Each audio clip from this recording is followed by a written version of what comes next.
It's time to dive into a new and completely different rabbit hole on NES Works Gaiden episode 72. Are you telling me that you built a time machine? Out of a DeLorean?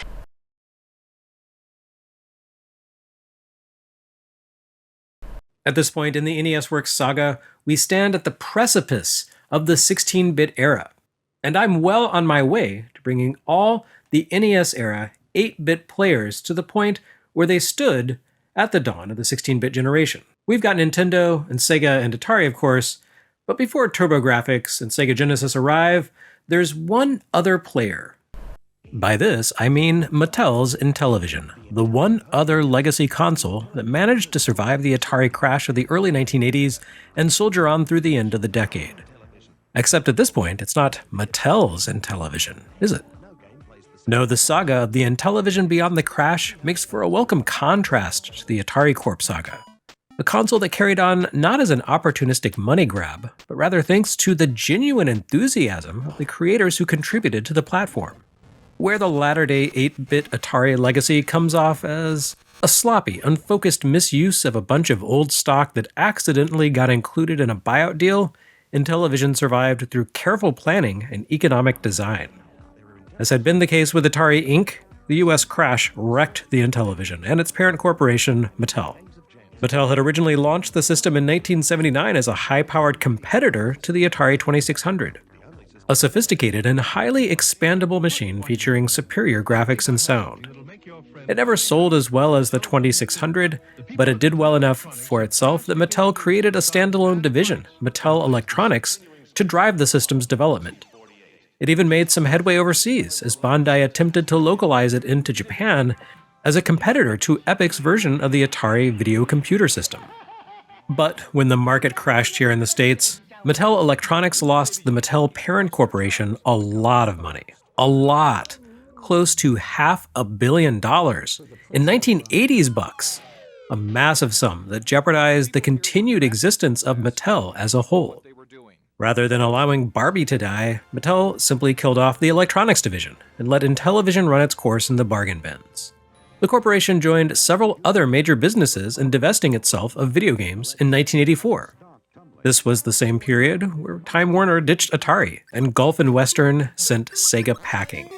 That could have been the end of Intellivision, the same way that Coleco let ColecoVision and Atom die, rather than attempt to push forward a business that retailers across the country had pegged as a losing prospect.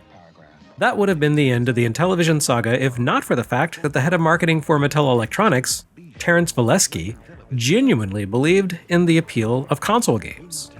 Like Nintendo's marketing team at the time, whose reps were out making the rounds at consumer electronics shows, trying to convince buyers that yes, kids still liked video games. Valesky saw that games did continue to sell well, despite the staggering losses that the big corporations had suffered.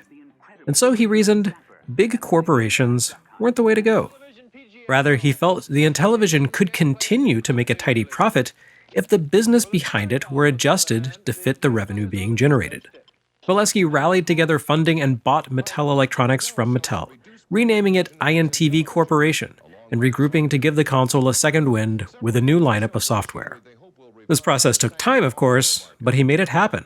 And, by coincidence, as Nintendo dipped a tentative toe into American retail by way of a New York-based test launch in October 1985, INTV Corp launched the first cartridges for what it hoped would be the newly reinvigorated Intellivision platform, newly free of Mattel's branding and interests. Well, mostly free. Not unlike what we would see the following spring with Atari 7800, the initial wave of releases for Intellivision's second shot at life mostly hailed from before the crash, and still included Mattel's name on many title screens. Evidently, INTV ran such a tight ship that tweaking the code would have been too resource-intensive. Under Valesky, INTV dredged up and finished a healthy selection of games that hadn't quite reached completion before Mattel ditched Mattel Electronics. The company also roped in some Intellivision titles that had been released exclusively in Europe during the US console lacuna. Altogether, both Kevin Bunch's Atari Archive and the official Blue Sky Rangers website list 24 Intellivision games that shipped following the console's rebirth through the end of 1989. Now, that's not a ton of software compared to the hundreds of games that appeared on NES and Master System during that era, but it was certainly enough to make Intellivision a viable choice for families that couldn't afford to upgrade to one of the new Japanese consoles, or who simply eyed products from Japan with suspicion and fear. Note that there's some uncertainty about when these new Intellivision games began to hit the market. Atari Archive pegs them as October 1985, based on coverage in Computer Entertainer magazine, while the Blue Sky Rangers site gives a 1986 date, which according to Atari Archive would be May 1986, the same month that Atari 7800 formally made its debut. Either way, you have Intellivision making its reintroduction opposite some stiff competition. Incidentally, the Blue Sky Rangers website speaks to one of the things that made INTV so remarkable. The company was run by a small cadre of people with a genuine enthusiasm for the material and the tech.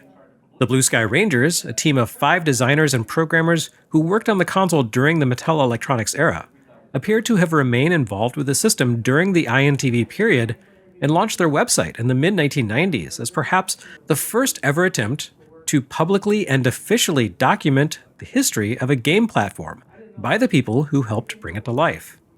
Mattel originally positioned the Intellivision as a sort of elite-tier alternative to Atari, even pulling in Ivy League intellectual pundit George Plimpton to promote the console on television. But during the INTV era, it became something far more valuable. A model for doing smart, competitive business in an industry that suffers from a natural tendency for overreach and bloat.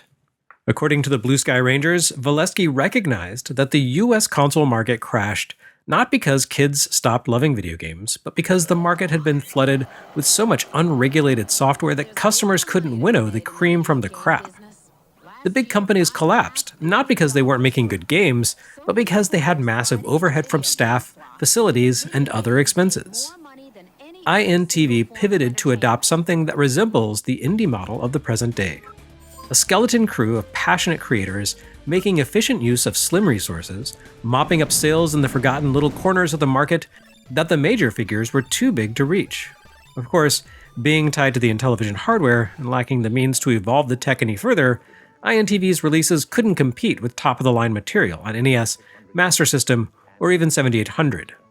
By 1998, retailers no longer saw the value in stocking Intellivision games, even when they could be sold for cutthroat prices, $10 or less in some cases, prices that Nintendo or Sega could never match, even in the discount bins. INTV continued to soldier on for another year or so as a mail-order business, selling new creations directly to its dwindling computer base. You'd see other console makers adopt a similar strategy years later, including Turbo Technologies with the long tail of the TurboGrafx 16, and SNK in the latter US Neo Geo days. And Intellivision's 10-year run as a going concern is pretty impressive, especially considering that it happened back when the concept of video games as a consumer business had only been around for about a decade and a half. Although the Intellivision games of this era have a dated look compared to the Nintendo and Sega material they competed against, INTV deserves respect, not only for keeping the platform alive, but for carving out a new video games business model that continues to be a viable approach nearly 40 years later. And hey, aren't we always talking about Nintendo's reverence for Gunpei Yokoi's lateral thinking with aging technology philosophy? Well, here's INTV showing how that approach could be applied to console games long before Game Boy and Wii came along. Not only that, but helping to normalize its documentation, making video game history and recording it at the same time. Most of the information I'll present in these occasional INTV era sidebar episodes will be taken from the Blue Sky Rangers website, with the release information cross-referenced against Atari Archive's findings from contemporary media. And if that means there's an excess of positivity in my commentary resulting from the subjective nature of the source material, well hey, I'd say they've earned it. World Championship Baseball is maybe the definitive INTV relaunch release. It's a game that really originally hails from 1980, given a slight tweak for the mid-80s, unreleased and held over from the Intellivision's peak era, and eventually shipped by INTV as a new cartridge. Not only that, but World Championship Baseball really embodies the spirit of the Intellivision. It's the kind of game that makes George Plimpton really stand up and put on his haughtiest patrician accent as he underscores the innate superiority of the Mattel Intellivision.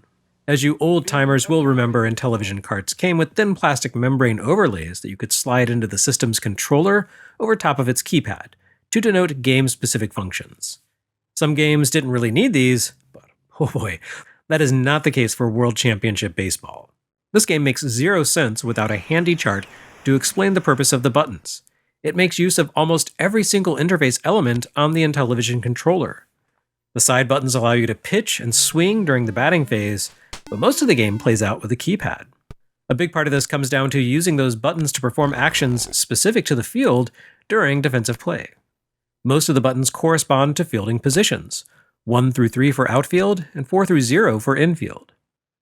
These are contextual controls, so pressing a keypad button has a different effect depending on the state of the ball. When no one on your team holds the baseball, pressing a button activates the corresponding fielder. Once you possess the ball, tapping a button causes your active player to throw the ball to that position on the field. It's very sophisticated, and it establishes World Championship Baseball as more of a simulation than an arcade-style game, especially given that each of the controller's 4 side buttons allows a batter to attempt a different sort of swing: line drive, bunt, pop-up, etc. It stands in stark contrast to Nintendo's newly launched Baseball for NES, a much nicer looking game that emphasizes simplicity of controls by mapping most actions to a single button with simultaneous D-pad inputs. I don't know that either game's approach is inherently superior to the others. They're simply different. And I don't mean in terms of how you control the action. They emphasize entirely separate facets of the sport. World Championship Baseball places its focus on fielding and defensive play, giving players simultaneous, granular control over everything happening on the field. NES Baseball really centers on the pitcher-battle duel, allowing you enormous control over how you throw the ball while demanding batters make split-second judgments and reactions to unpredictable pitches. They're both messy games, too. Once the bat connects with the ball, NES Baseball kind of falls apart as outfielding turns into sloppy, unfun guesswork. World Championship Baseball, on the other hand, gives you immense control over the team on the field, maybe too much control. Until you get a sense of the game's rhythms, and more importantly, develop touch sensitivity to the numpad's inputs, the exhaustive control options force you to divide your attention between screen and controller. Ultimately, though, I think the biggest thing World Championship Baseball has working against it is that it's so old. The original version of this cart shipped in 1980 as Baseball, at which point it truly was the most incredible baseball game on the market. Baseball was developed by a firm called APH, which oversaw engineering the Intellivision hardware and coding most of its initial lineup prior to the creation of Mattel Electronics. World Championship Baseball began life as Baseball II, a revamped version of the 1980 baseball cart that added the option to play against the CPU.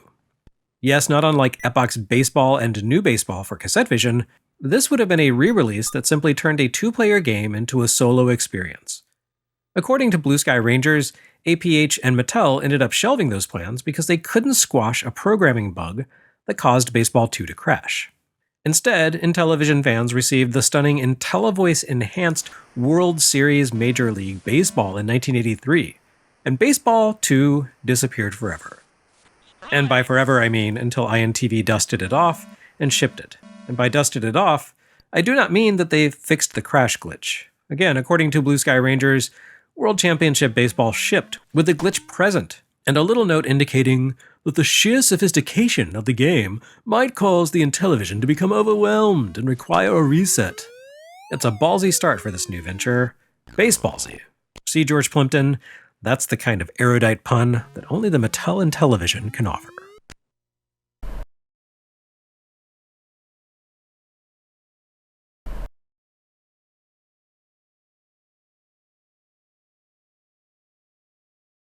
Next time on NES Works Gaiden, making your television more intelligent than ever.